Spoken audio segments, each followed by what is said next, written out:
त्यावेळेला मिळतील. आणि या संतांनी आलिंगन दिल्याच्या नंतर मग मोक्ष सायुज्यता जोडणार आहे. पण आलिंगनामध्ये पुन्हा शास्त्रानं सांगितलं काय, होय आलिंगन घडेन मोक्ष सायुज्यता जोडे. पण नेमकं शास्त्रकारानं आलिंगनाचे 3 प्रकार सांगितले. त्यात पहिलं प्रकार जो आहे तो आहे यमाचं आलिंगन. दुसरा प्रकार आहे कामाचं आलिंगन. आणि तिसरा प्रकार आहे प्रेमाचं आलिंगन. पुन्हा तिसऱ्या प्रकारात 2 प्रकार, एक लौकिक प्रेम आणि दुसरा अलौकिक प्रेम. नेमकं कोणतं आलिंगन भेटल्याच्या नंतर मोक्ष सायुज्यता जोडली जाणार आहे? यमाचं आलिंगन. यमाचं आलिंगन कशाला म्हणायचं? धर्मवीर छत्रपती शिवाजी महाराजांचा पुतळा म्हणजे फोटो आपल्या बॅनरवर आहे. आणि तसं तुम्ही मराठ्यांचे शिलेदार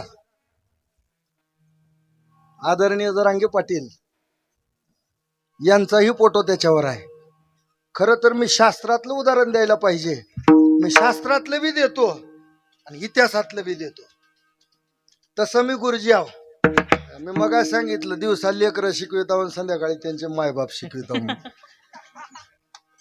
आता ऐका, यमाचं आलिंगन कशाला म्हणायचं?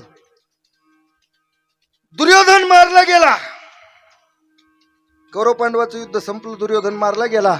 आणि ज्यानं दुर्योधनाला मारलंय त्याला एकदा आलिंगन द्यावा अशी इच्छा कुणाच्या अंतकरणामध्ये तयार झाली? धृतराष्ट्राच्या.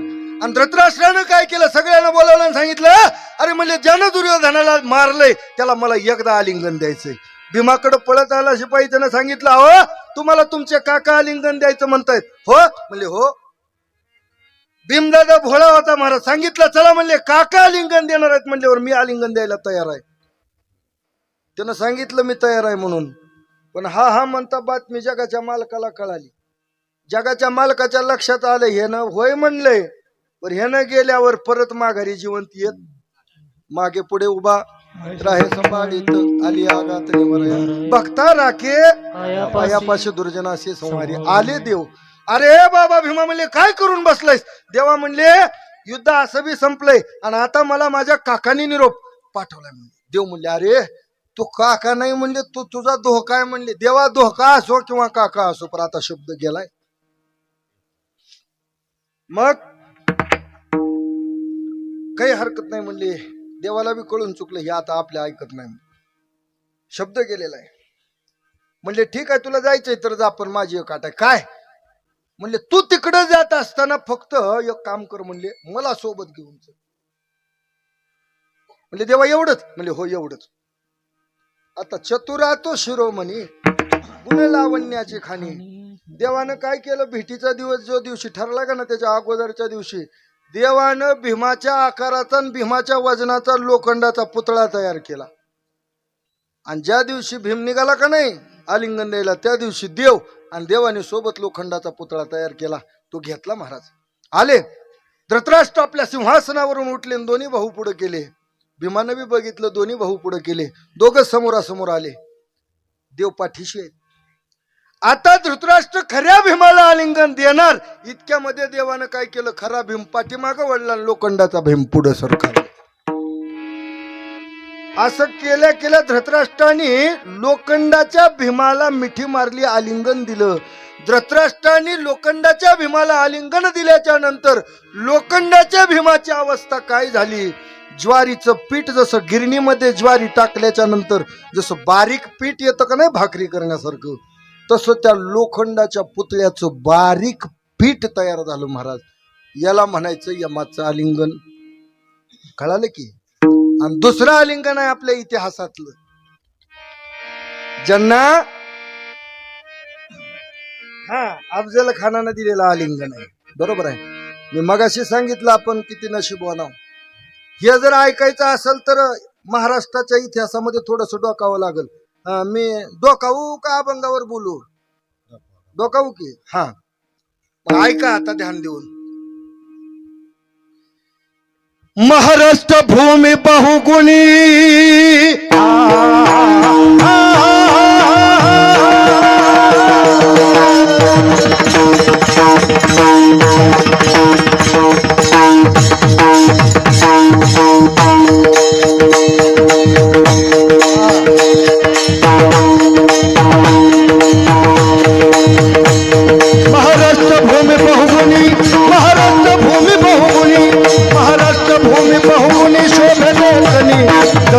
जन्मले संत जन्मले संत जन्मले तिच्या कुसव्यात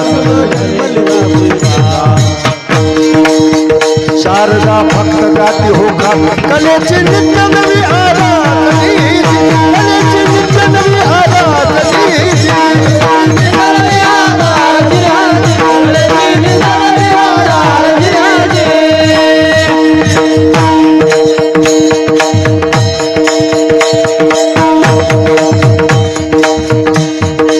घाटमाथ्या तळी कोकण घाटमाथ्या तळी कोकण घाटमाथ्या तळी कोकण नंदन वन आशा किरवन स्वर्गाला वाटत रोहेवा स्वर्गाला वाटत रोहेवा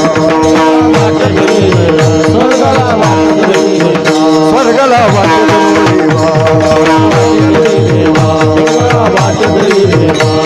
लाभाला आता महादेवा जय देव महाराष्ट्र गावा होती जय देव महाराष्ट्र गावा होती जय जय महाराष्ट्र गावा होती जय जय महाराष्ट्र गावा होती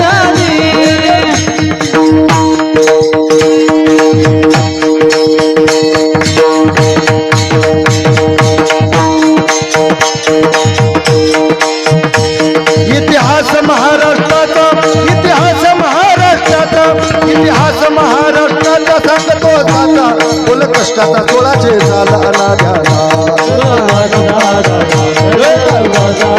तोळाचे साल अनाध्याला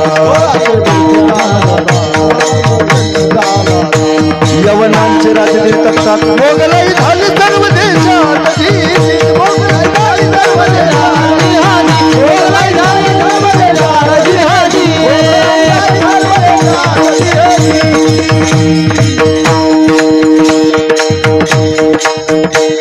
महाराष्ट्र ओस पडलेला महाराष्ट्र ओस पडलेला महाराष्ट्र ओस पडलेला ग्लानी चढलेला पाटील मेला सर्व शक्तीचा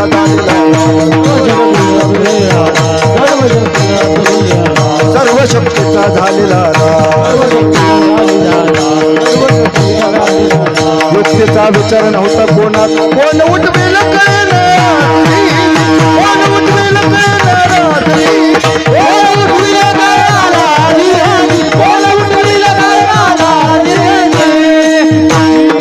निराशाची काळी काळी महाराष्ट्र मुळखाला गिळी जणू सूर्य कमळ पाकळी सुपुण्या झाली सावली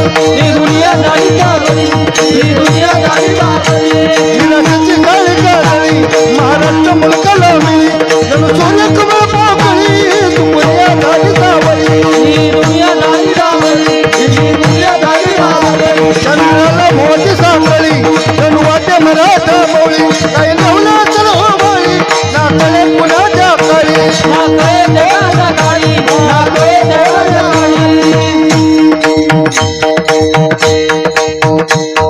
सुमारे 450 वर्षापूर्वी या महाराष्ट्राच्या मातीमध्ये एका रणरागिणीचा जन्म झाला जिने जंगलात अडकलेल्या अकराळ विक्राळ सिंहाच्या पायात रुतलेला काटा काढण्याचं धाडस केलं तीच रणरागिणी पुढे भोसले घराण्यांची कुलवधू झाली छत्रपती शहाजी राजांची पत्नी झाली आणि जिच्या पवित्र कुशीमध्ये या स्वराज्याचं देखणे स्वरूप जन्माला आलं 19 फेब्रुवारी 1630 रोजी वारा स्तब्ध झाला दगडांना देखील पागर फुटेल अशी घटना शिवनेरी गडावर घडली काय झालं ऐका शिवनेरी गडावर बाळ येई जन्माला शिवनेरी गडावर बाळ येई जन्माला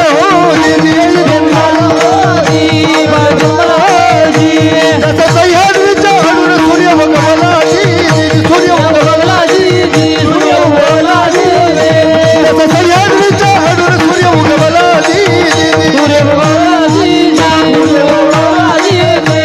वाऱ्याची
असं मी 3-3, 4-4 तास म्हणू शकतो बरं काय अडचण नाही. पण कीर्तन आहे पोवाडा नाही. शिवजयंतीतच फक्त म्हणतो मी, हे बाकीच्या ह्याच्यात म्हणत नाही. आणि मला वाटतंय माझे परम मित्र आदरणीय योगेश बुवा इथं आहेत. मला वाटतंय अहिल्यादेवी होळकरांची जयंती होती, बरोबर आहे. जयंतीच्या निमित्तानं कीर्तन माझं घेतलं. आता जयंतीमध्ये महाराज काय सांगतील ही सगळ्याला शंका होती, पण जयंतीला अभंग मी नामपर प्रकरणातला घेतला. आणि मला वाटते 2 तास मी फक्त छत्रपती शिवाजी महाराजांचं तर सांगितलंच, पण पुण्यश्लोक अहिल्यादेवी होळकर राजमाता यांचं पूर्ण जीवनचरित्र मला वाटतं मी त्या दिवशी पोवाडा गाऊनच सांगितलं होतं 2 तास. कोणतं गाव होतं होते? इथंच होतं बघा कुठलं तर, त्या होळच्या जवळच. आणि तिथं आमची पहिली भेट झाली. आणि बुवांचा हात बी तसा आहे म्हणून मी आता हे म्हणलं. खरं टाळ्या वाजवा महाराज. आता नगदी त्यांना 3 भाकरी खाव्या लागतात एवढं झाल्यावर. सोपं नाही महाराज. आलिंगन यमाचं आलिंगन आहे. दुसरं याच्यामध्ये बी मोक्ष सायुज्यता नाही. यमाचं आलिंगन आमच्या राजाला दिल्याचं आलिंगन खूप जोरदार आहे. काल काळा दिवस 1 फेब्रुवारी, बरोबर आहे. भावनेच्या बंधनामध्ये अडकवून माझ्या राजाला काय त्रास, काय यातना सहन कराव्या लागल्या तुम्हा सर्वांना इतिहास माहिती आहे. आलिंगन यमाचं आहे, मोक्ष सायुज्यता नाही. दुसरं आलिंगन आहे कामाचं. कामाजी कोतवाल याने नाडिले बहुतांशी हरिहराचे अब्रू घेतो भय नाही त्याशी. जमदाग्नी दुर्वास नाडिले महामहाऋषी क्रोधाजी फौजदार जाऊन मिळाला त्याशी. येडका मदन मदन तो केवळ पंचानन. मदन मदन तो केवळ पंचानन. मदन मदन तो केवळ पंचानन. मदन मदन तो केवळ पंचानन. तो केवळ पंचानन. तो केवळ पंचानन. तो केवळ पंचानन. तो केवळ पंचानन. येडका मदन मदन तो केवळ पंचानन. मदन मदन तो केवळ पंचानन. मदन मदन तो केवळ पंचानन.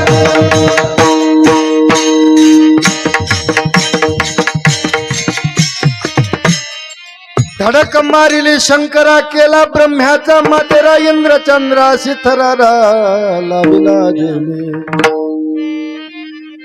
येडका मदन मदन तो केवळ पंचानन. यडका मदन मदन तो केवळ पंचानन. यडका मदन मदन तो केवळ पंचानन. मदन केवळ पंचानन. आहे का नाही? येडका मदन नावाचं प्रकरण आहे, त्याच्यामध्ये सुंदर कामाचं आलिंगन. याच्यात विमोक्ष सायुज्यता नाही. तिसरं आहे प्रेमाचं. आई आपल्या लेकराला प्रेमानं आलिंगन देते, लौकिक आहे. पण संतांच्या आलिंगनामध्ये ती ताकद आहे. आलिंगनामुळं काया सुद्धा दिव्य होते महाराज. आलिंगन संतांची दिव्य झाली माझी काया. माझी काया, बरोबर आहे. एवढी ताकद आलिंगनामध्ये आहे.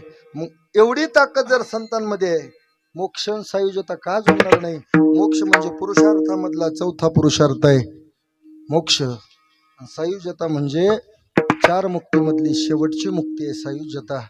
ही नुसत्या संतांच्या आलिंगनामध्ये जोडली जाते.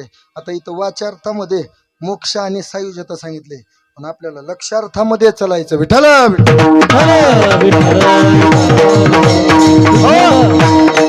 लक्षार्थामध्ये का चालायचंय?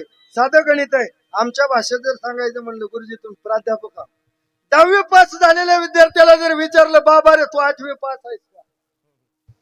माझ्यासारखा शहाणा माणूस कुणी असेल? असू शकत नाही. मला जगाच्या पाठीवर माझ्यासारखा नमुनाच बघायला भेटणार का? अरे 10वी पास आहे म्हणल्यावर 8वी 9वी पास आहे का विचारायची गरज नाही. 10वी पास आहे म्हणजे 1ली ते 9वीचे वर्ग पास करूनच तो 10वी पास झाला. मग पुन्हा त्याला विचारायचं नाही 1ली आहे का 2री आहे का. मोक्ष सायुज्यता म्हणले, मोक्षच पुरुषार्थामधला 4था पुरुषार्थ आहे. पुन्हा तिथं विचारत बसायचं नाही. मग संतांच्या आलिंगनामध्ये धर्म आहे का, अर्थ आहे का, काम आहे का? अरे मोक्ष सांगितले म्हणजे हे 4 पुरुषार्थ आले, धर्म, अर्थ, काम आणि मग मोक्ष. सायुज्यता सांगितले त्याचा अर्थ आला स्वरूपता, समीपता, सलोकता, सायुज्यता. 4 पुरुषार्थ आणि 4 मुक्ती नुसत्या संतांच्या आलिंगनामध्ये आहेत.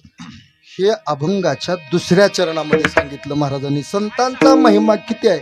आईसा संताचा महिमा, आईसा संताचा महिमा, ऐसा संताचा महिमा, ऐसा संताचा महिमा, आईसा संताचा महिमा, आईसा संताचा महिमा, ऐसा संताचा महिमा, ऐसा संताचा महिमा. चाले बोलायाचे सेवा, चाले बोलायाचे सेवा, अरे झाले बोलायाचे सेवा, ऐसा संताचा महिमा, ऐसा संताचा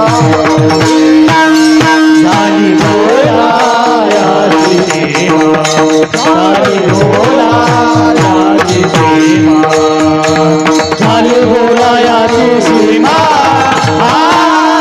संताचा महिमा, संताचा महिमा. आईसा संताचा महिमा. यांच्या आलिंगनामध्ये एवढी ताकद आहे, मोक्ष सायुज्यता जोडते. या संताचा महिमा काय साधा असेल. आईसा संताचा महिमा कसा आहे. झाली बोला याची सीमा. का कीर्तनाची वेळ आहे 7 ते 9 आणि आता 9 वाजलेले आहेत. झाली माझी बोला याची सीमा. असं मी म्हणालो. तुकोबारायांनी म्हणले नाही. तुकोबारायांनी झाली बोलायची सीमा म्हणली. कुणाबद्दल. संतांबद्दल. एकदा भजन करा आणि मग मी शेवटचं उदाहरण देतो. सेवेला पूर्ण विराम करतो. विठोबा रखुमाई,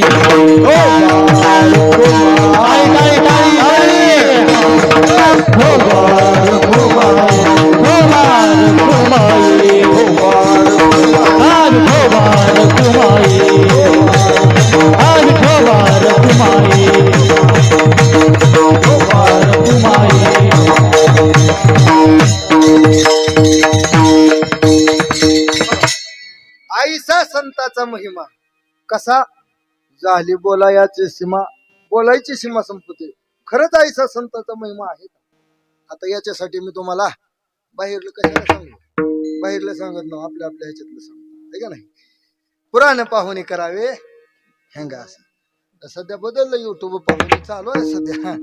तर युट्यूब पाहून सगळंच येत नाही महाराज. कीर्तन करायचं म्हणल्यावर पुराण पाहूनच करावं लागतंय. पुराण पाहुणे करावे कीर्तन. पाठ करून कीर्तन कवाच येत नाही.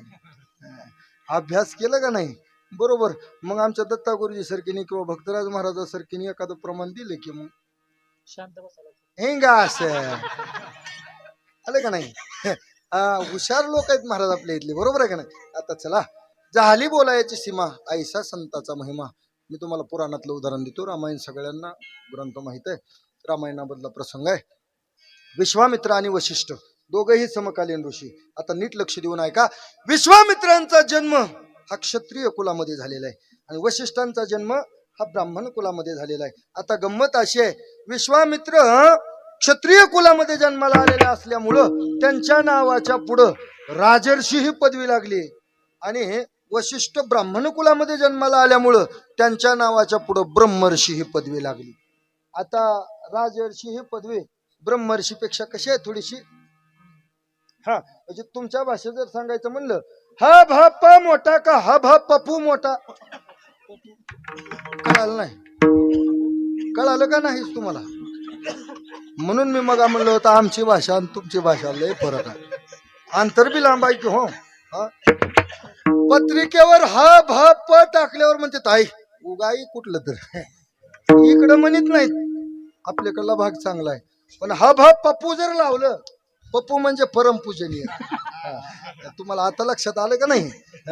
आता हा भाप मोठा का मग हा भाप पप्पू मोठा होय. चोपदार पप्पू मोठा म्हण बघा. पप्पू पास हो गया शेवट. थोडस पदवी मोठी लागते आहे का नाही. राजर्षी म्हणले की खाली आहे, ब्रह्मर्षी म्हणले की थोडीशी वजनदार पदवी आहे. वाईट वाटायची कुणाला. विश्वामित्रांना. का बरं? म्हणजे 60,000 वर्ष तप केलं तरी सुद्धा लोक मला राजर्षी विश्वामित्र म्हणतायत आणि वशिष्ठांना ब्रह्मर्षी वशिष्ठ म्हणतायत. एके दिवशी चैन पडना महाराज. म्हणले काही असो, आज जायचंच वशिष्ठाकडं. आले वशिष्ठांकडं आले. वशिष्ठांनी पाहिलं, कस काय येणं केलं म्हणून विचारलं. आदरातिथ्य केलं, येण्याचं कारण विचारलं. वशिष्ठांना विश्वामित्रांनी सांगायला सुरुवात केली. म्हणले मला एका प्रश्नाचं उत्तर पाहिजे. ते म्हणले कोणता प्रश्न आहे? वशिष्ठांना विचारलं विश्वामित्रांनी. मला सांगा म्हणले. वशिष्ठ झालं थोडं राहिले. 9 वाजले म्हणून सांगितलं मोबाईल मध्ये. हा, त्यांनी काय सांगितलं? कुठवर आलतो आपण? असं सांगा की मी कुठवर आलतो म्हणलं तर 9 वाजले तिथवर आलतो म्हणाला. कसं करावं आता? वशिष्ठ वशिष्ठांना विचारलं विश्वामित्रांनी. म्हणले मला एका प्रश्नाचं उत्तर द्या. म्हणले काय? मी श्रेष्ठ आहेत का तुम्ही श्रेष्ठ आहेत? असं विचारलं. कुणाला? वशिष्ठांना. वशिष्ठांना विचारले. वशिष्ठ विश्वामित्राला म्हणले मला या प्रश्नाचे उत्तर द्यायची गरज वाटत नाही. अहो म्हणले गरज तुम्हाला वाटत नसेल हो, पण रात झोप मला लागना म्हणले. मग आज काय ते फिक्स ठरायचंच म्हणले, मी श्रेष्ठ का तुम्ही श्रेष्ठ? विश्वामित्रांना वशिष्ठ म्हणले मला तर काय गरज वाटना बघा म्हणले गरज वाटू न वाटू पण ठरलंच पाहिजे. जायचं कुणाकडं? विश्वामित्र म्हणले आपला मृत्यू लोकावर कुणातच विश्वास नाही म्हणले. मृत्यू लोकात कुणावरच विश्वास नाही. मग एक काम करू म्हणले, आपण हे भांडण घेऊन सत्यलोकात जाऊ. सत्यलोकात ब्रह्मदेवाला जर विचारलं, त्यांनी जे सांगतील तो श्रेष्ठ. ठीक आहे म्हणले, काय हरकत नाही. आता हे दोघ जण मिळून ये बी फॉर्म घ्यायला गेले. कुठं? सत्यलोकात. कळालं का नाही? आता कुणाला भेटतं ये बी फॉर्म? उमेदवार 2 आहेत आणि दोघं परस्पर विरोधी आहेत. ब्रह्मदेवाने आलेलं बघितलं. ब्रह्मदेव म्हणले आता का ताप झाला वा म्हणजे 2 जण परस्पर विरोधी आणि सोबत येले, त्यांची युती कस काय झाली? असं आले, साष्टांग दंडवट घातला. ब्रह्मदेवाने बघितलं, म्हणजे येण्याचं कारण विचारलं. ब्रह्मदेवाला सांगायला सुरुवात केली विश्वामित्रांनी. म्हणजे पितामहा, आमच्या दोघांमध्ये एक वाद तयार झाला. ते म्हणले काय वाद आहे? म्हणले तुम्ही आमचा याच्यामध्ये प्रश्नाचं उत्तर द्या. म्हणले ते कोणता प्रश्न आहे? म्हणले मी श्रेष्ठ आहेत का वशिष्ठ श्रेष्ठ आहेत? असं म्हणल्या ब्रह्मदेवाला बी अडचणीत. ब्रह्मदेव म्हणले खरं सांगावं तरी आपल्या जीवाला ताप आहे आणि खोटं सांगावं तरी आपल्या जीवाला ताप. काय चोपदार? त्याला बी म्हणायचं मी तुझा ताव फक्त जाहीर नाही, आणि त्याला बी म्हणायचं मी तुझा ताव फक्त. त्यानं कसं विचार करावा पुढला? ब्रह्मदेव म्हणले एक काम करा म्हणले, मी एक घरातल्या घरात कवाच वाद मिटत नसते. पाचामुखी परमेश्वर पंच लागतात म्हणले भांडण सोडवायला. आता तुमच्या मधला वाद पंच सोडवू शकतात. पंच म्हणजे कोण? आता ब्रह्मदेव होते. ब्रह्मदेवानी म्हणले एक काम करा, तुम्ही सगळ्यात अगोदर सूर्यदेवाकडे जा, त्यांना तुमच्या बाजूने साक्षी द्यायला घेऊन या. दुसऱ्यांदा समुद्राकडे जा, त्यांना तुमच्या बाजूने साक्षी द्यायला घेऊन या. आणि तिसऱ्यांदा शेषाकडे जा, त्यांना तुमच्या साक्षीदार म्हणून घेऊन या. ज्यांना 3 साक्षीदार घेऊन येईल तो श्रेष्ठ. गडबड झाली ती कुणाला? विश्वामित्राला. म्हणले आता जातून घेऊन येतो. म्हणले निघाले विश्वामित्र. आले सूर्यदेवापाशी. सूर्यदेवाला नमस्कार केला. म्हणले चला म्हणले आपल्याला काम आहे. सूर्यदेव म्हणले कुठं जायचंय? म्हणले आपल्याला माझ्या बाजूने साक्षी द्यायला यायचं. कुठं? म्हणले सत्यलोकात. म्हणले माझी काय हरकत नाही चोपदार, यायला मी येऊ शकतो, पण गंमत अशी आहे म्हणले, मी जर तुमच्या संगत यायचं म्हणलं सत्यलोकात तर मी सध्या ड्युटीवर आहो म्हणले. मग मी तुमच्या संगत यायचं म्हणलं तर माझ्या जागेवर माझ्याच तोला मोलाचा एखादा व्यक्ती किंवा वस्तू उभा करावी लागेल. समजा आजचा कीर्तनकार आलाच नसता तर तुम्हाला दुसरा कीर्तनकार उभा करूनच घ्यावं लागला असतं, आहे का नाही? आता सूर्यच गेला म्हणल्यावर बाकीचं काय मागं. मग त्याने म्हणले एक काम करा, तुमच्याकडे 60,000 वर्षाचं तप आहे म्हणले. म्हणजे हो बघा काय जमतंय का 60,000 वर्षाचं तपायच्या पुण्याईवर मी येतो सोबत. आठवलं 60,000 वर्षाचं तप हातावर घेतलं सोडलं. तप तिथंच गेलं, 1 इंच भर बी सूर्य जागेवरून हल्ला नाही. आता ज्याच्या जीवावर उड्या माराल तो ती इथंच, भांडवल सगळं इथंच गेलं, त्याच्यावरच चालू होता खेळ सगळा. रिकामं झालं. नाईला झाला. समुद्राकडे आले. समुद्राला म्हणले जय हरी जय हरी. म्हणले तुम्हाला माझे संगत यायचे. ती म्हणले कुठं? ती म्हणले सत्यलोकात. म्हणले मी यायला तयार आहो म्हणले, पण महाराज आपण सुज्ञ आहात, मी जर माझी जर जागा जर सोडली तुमच्या संगत यायला तर गावच्या गाव वाहून जातील म्हणजे सुनामी येईल आणि गावच्या गाव समुद्र रेषा न ओलांडणे. बरोबर आहे का नाही? मला येता येणार नाही. मग एक काम करा म्हणले, मी बसना असं भांडा आणा, त्याच्यात मला बसवा, मग काय तांब्यावर बाटलीवर पाणी न्यायचं आपल्याला, समुद्र घालून न्यायचा होता. नाहीला झाला, तिथं बी काही नाही. तिसरे गेले शेषाकडं. शेषाला म्हणले रामकृष्ण हरी. शेष म्हणले रामकृष्ण हरी. चला म्हणले आपल्याला यायचे. शेष म्हणले कुठं? ते म्हणले सत्यलोकात. शेष म्हणले मी यायला तयार आहे म्हणले, पण आपल्याला जायचं सत्यलोकात. मग माझी अडचणी आहे म्हणले, माझ्या डोक्यावर पृथ्वी आहे, आता पृथ्वी कुठं तर ठेवावी लागेल म्हणले, पृथ्वी घेऊन कसं सत्यलोकात यावं म्हणले. खरंय, मग पृथ्वी कुठं तर ठेवायची व्यवस्था करा.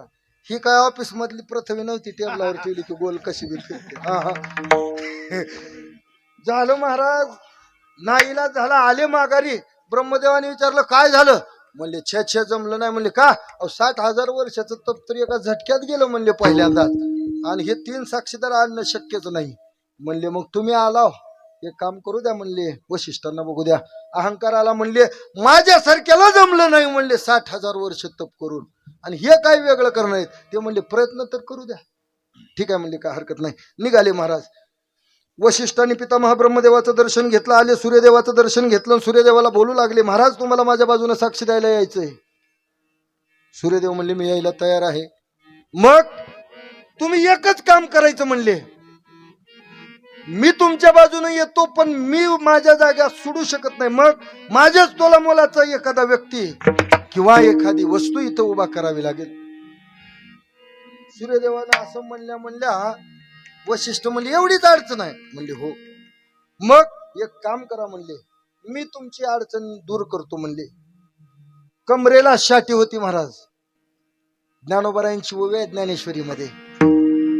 अहो एकाची शाठी तपेन्नले, अहो एकी सृष्टी वरी सृष्टी की पाषाण वाहून उतरले समुद्र कटकी.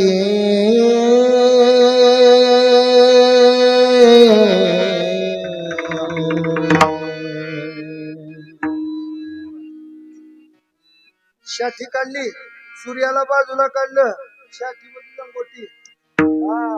लंगोटी इतकी तप्त झाली, साधूची लंगोटी होती ती काय साधी सुधी नाही. ती लंगोटीनं त्या प्रकाश आणि उष्णता याच्यामध्ये समतोल राखण्याचं काम केलं. डाव्या हातात सूर्यदेवाला घेऊन वशिष्ठ निघाले कुठं? समुद्राकडे. समुद्राकडे आले. समुद्राला म्हणले जय हरी जय हरी. दर्शन घेतलं, सांगितलं तुम्हाला माझ्या बाजूने साक्ष द्यायला यायचं.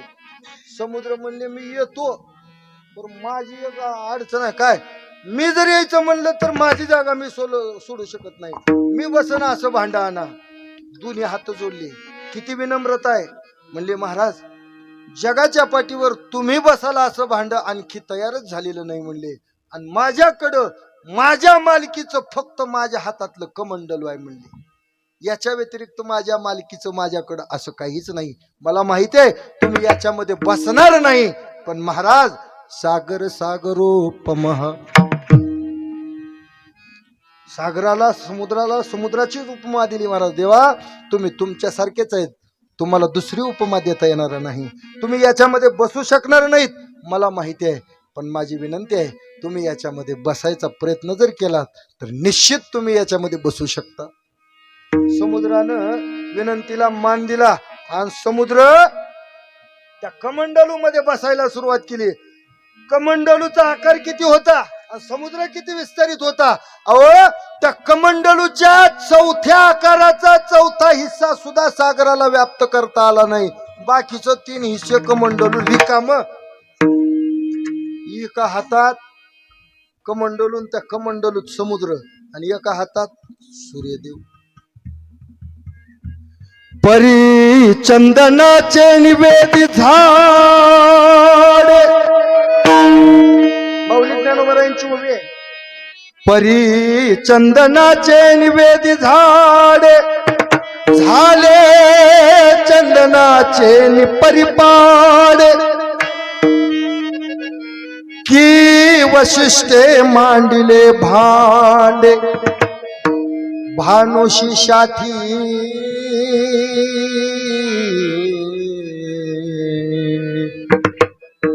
दोन साक्षीदार घेऊन निघाले कुठं तिसऱ्या शेषाकडं शेषानं बघितलं आता शेषाची काय पावर आहे हो?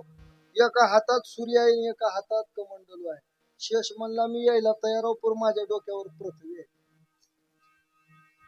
परिस्थितीच तशी होती महाराज शेषानं बघितलं नाही म्हणायची हिंमत झालीच नाही काय दिसलं त्याला एकी हाती धरिले सूर्यात एक चुळीत भरिले सागरात मजने न तया करवी बोलविले अनिर्वाच्यते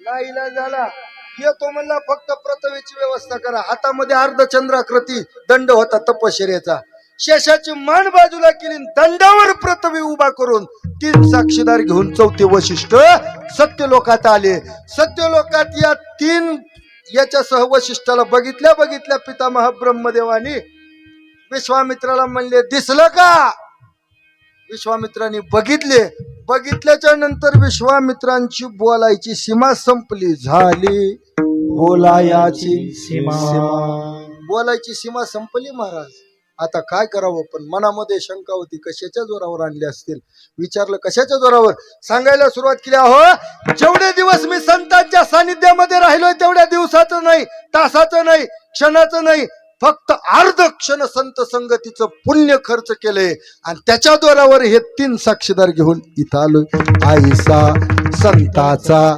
महिमा झाली बोलायाची सीमा तीर्थे पर्वकाळ अवघी पाया पै सकळ म्हणून तुकोबाराय म्हणता तुका म्हणे देवा तुका म्हणे तुका म्हणे देवा तुका म्हणे देवा तुका म्हणे देवा तुका ज्यांची केली पावे सेवा ज्यांची केली पावे सेवा ज्यांची केली पावे सेवा ज्यांची केली पावे सेवा आईसा संताचा झाली बोलायाची ज्यांची केली पावे सेवा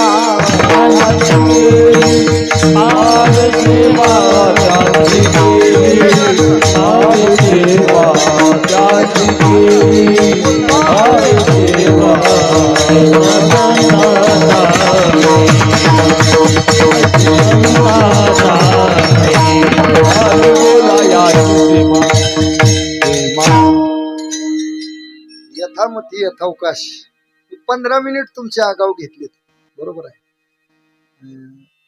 खरं तर माझ्या आणखी 2 चरणावर बोलायचं बरंच शिल्लक आहे पण वेळ झाली आहे बरोबर आहे का नाही आणि वेळेत केलेली कुठली बी गोष्ट चांगली राहते बरोबर आहे का नाही नाहीतर ते वेळेच्या पुढे गेलं ते ऐकणाऱ्याला बी थोडं हे होतंय आणि सांगणाऱ्याला काय वाटत नाही पण ऐकणाऱ्यालाच थोडे हे होते तरी चांगली सरपंचानं व्यवस्था केली आहे महाराज सरपंच साहेबांना का खरी मजा खाली बसणारीची आहे खुर्च्या दिल्यात तुम्हाला खुर्च्या हा एवढे आमचे बारके लहान छोटे छोटे बालगोपाळ आहेत हे सगळे इनेकरी हे सगळे मंडळी एक सांगू तुम्हाला ह्यांच्याकडं आता बघितल्याच्या नंतर असं वाटतंय आम्हाला काय वाटतंय तुम्हाला सांगतो आम्हाला वाटतंय बसणाऱ्याची किती मजा आहे का बर आम्हाला माहिती आहे आमचे पाय किती ताटलेत आणि बसणाऱ्याला वाटतं उभारणाऱ्याची किती मजा आहे का त्यांना माहिती आहे पाय किती आकडलेत ती पण खरी मजा कवाय सांगू झाले समाधान म्हणलं की ह्यांच्याकडे बी बघावं आणि त्यांच्याकडे बी बघावं दोघांची काय रिॲक्शन येते खाली बसलेले आणि ही जी उभे आहेत का नाही आगा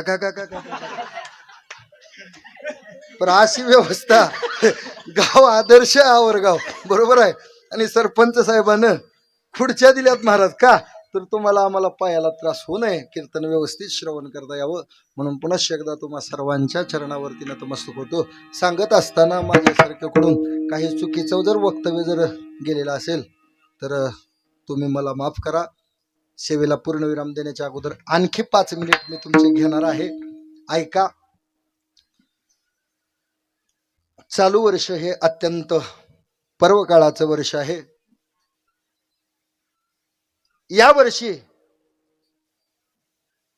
माऊली महावैष्णव ज्ञानोबा यांना अवतार घेऊन 750 वर्ष पूर्ण झाली. याच वर्षी श्रीमंत श्री जगद्गुरु तुकोबाराय यांना वैकुंठ गमन करून 375 वर्ष पूर्ण झाली. याच वर्षी श्री संत नामदेव महाराज यांना समाधिस्थ होऊन 675 वर्ष पूर्ण झाली. याच वर्षी श्री संत जनाबाई महाराज यांना समाधिस्थ होऊन 675 वर्ष पूर्ण झाली. याच वर्षी वारीचे आद्यजनक श्री तुकोबारायांचे धाकले चिरंजीव श्री नारायण महाराज. नारायण महाराज म्हणजे साक्षात ज्ञानोबारायांचा दुसरा अवतार आहे. या नारायण महाराजांना याच वर्षी अवतार घेऊन 375 वर्ष पूर्ण झाली. आणि या सगळ्याचं औचित्य साधून खूप मोठा सोहळा महाराष्ट्रामध्ये आयोजन करण्यात आला. आणि या सोहळ्याची तारीख कर्मधर्म संयोगानं तुम्हा सर्वांच्या आशीर्वादानं मौजे श्री क्षेत्र लातूरला मिळाली. आणि लातूरला जगाच्या इतिहासामध्ये आजपर्यंत कधीच असा सोहळा घडला नाही आणि पुढं घडेल का नाही याची गॅरंटी नाही. असा सोहळा येत्या 22 फेब्रुवारी पासून 2 मार्च पर्यंत आयोजन करण्यात आलेलं आहे. येणाऱ्या 21 फेब्रुवारी रोजी सकाळी ठीक 8 वाजता हेलिकॉप्टरच्या साह्यानं माऊली ज्ञानोबारायांच्या, जगद्गुरु तुकोबारायांच्या, श्री संत जनाबाई महाराजांच्या, श्री संत नामदेव महाराजांच्या, श्री संत गोरोबा काका महाराजांच्या, श्री संत सावताबाबांच्या आणि श्री संत नारायण महाराजांच्या या सर्व संतांच्या पादुका हेलिकॉप्टरनं सकाळी 7 वाजता सिद्धेश्वर मंदिर लातूर इथं उतरतील. आणि इथून पुन्हा पुढं भव्य आणि दिव्य अशी मिरवणूक आयोजन केलेली आहे. मिरवणुकीचं स्वरूप सांगतो, नीट लक्ष देऊन ऐका. सर्वांनी या कार्यक्रमामध्ये सहभागी व्हायचं. हे माझं आमंत्रण नाही, हे तुकोबारायांचं आमंत्रण आहे, लक्षात घ्या. या 6-7 संतांच्या पादुका या 2 रथामध्ये विराजमान होणार आहेत. एक रथ जो आहे तो अचलबेट देवस्थान, या अचलबेट देवस्थानाचा आहे. आणि दुसरा रथ प्रति पंढरपूर म्हणून ओळखलं जाणारं पानगाव, त्या पानगावाचा दुसरा रथ आहे. या 2 रथामध्ये या संतांच्या पादुका विराजमान होतील. आणि या दिंडीचं स्वरूप असेल, लातूरमध्ये ढोल ताशांची पथकं खूप मोठी आहेत. तर सगळ्यात पुढं ढोल ताशांचं पथक असेल. त्या ढोल ताशांच्या पथकाच्या पाठीमागं 750 हिंदू धर्माची भगवी पताका घेऊन वारकऱ्यांच्या पोशाखामध्ये 750 वारकरी आपल्या खांद्यावरती भगवी पताका घेऊन उभे असतील. 750 वारकऱ्यांच्या पाठीमागं आपल्या हिंदू धर्मामध्ये सगळ्यात पवित्र मानलं जाणारं कलश, 375 माता भगिनी नऊवारी साडीमध्ये आपल्या डोक्यावरती कलश घेऊन उभे असतील. त्या 375 माता भगिनींच्या पाठीमागं 375 नऊवारी साडी घालून तुळशी घेऊन आमच्या माता भगिनी उभ्या असतील. त्या तुळशी घेणाऱ्या माता भगिनींच्या पाठीमागं 375 चोपदार आहेत पूर्ण पोशाखामध्ये. तिथं चोपदारांच्या पाठीमागं 375 विनेकरी डोक्याला फेटा बांधून आणि धोतर घालून कंबर बांधून असतील. त्याच्या पाठीमागं 375 मृदंग वादक धोतर घालून टोपी घालून पूर्ण पोशाखामध्ये स्वतःचा मृदंग घेऊन असतील. त्याच्या पाठीमागं 375 कीर्तनकार कंबर बांधून फेटा बांधून गळ्यामध्ये टाळ घेऊन उभे असतील. त्याच्या पाठीमागं 750 ज्ञानेश्वर नावाचे, त्याच्या पाठीमाग 675 नामदेव नावाचे, त्याच्या पाठीमाग 675 जनाबाई नावाच्या माता भगिनी. जनाबाई मिळणं अवघड होतं, पण परभणी पासून जनाबाई आल्यात, लक्षात ठेवा. खूप मोठी जनाबाईंची लिस्ट आहे. आणि इथं जरी कुणी जनाबाई असेल तर तिथं संत होण्याचं सौभाग्य प्राप्त होणार आहे. नावं द्या, अख्ख्या महाराष्ट्रातली नावं माझ्याकडेच नोंदणी चालू आहे, तुम्ही ग्रुपवर वाचलेलं असेल. आलं का लक्षामध्ये? सगळ्यांनी या सोहळ्यामध्ये सहभागी व्हायचंय. 21 फेब्रुवारी रोजी सकाळी ठीक 8 वाजता ही दिंडी मिरवणूक चालू होईल. 25,000 गाथा वाचक त्या ठिकाणी गाथा पारायणाला, संगीत गाथा पारायणाला उपस्थित असणार आहेत. जेवणाची व्यवस्था आहे. तुम्ही इथून येणार असाल तर तुमची राहण्याची सुद्धा व्यवस्था आहे. आणि विशेष म्हणजे जेवणाचे, राहण्याचा एकही रुपया तुम्हाला खर्च करायचा नाही, फक्त तिथपर्यंत यायचंय. लातूरमध्ये आलं की लातूरमधून त्या कारखान्यापर्यंत जिथं हा सोहळा आहे तिथं जाईपर्यंत सिटी बस सुद्धा फ्रीच आहेत महाराज. म्हणून तुम्ही सर्वजणांनी या कार्यक्रमामध्ये खूप मोठ्या संख्येने सहभागी व्हा अशी तुम्हा सर्वांच्या चरणी प्रार्थना करतो. मी 15 मिनिट जास्त घेतली त्याबद्दल परत माफी मागतो. सेवेला पूर्णविराम. तुकाराम तुकाराम तुकाराम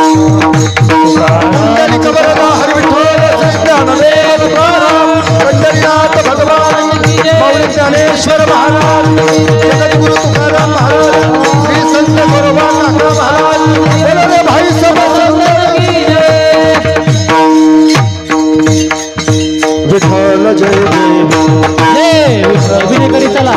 जय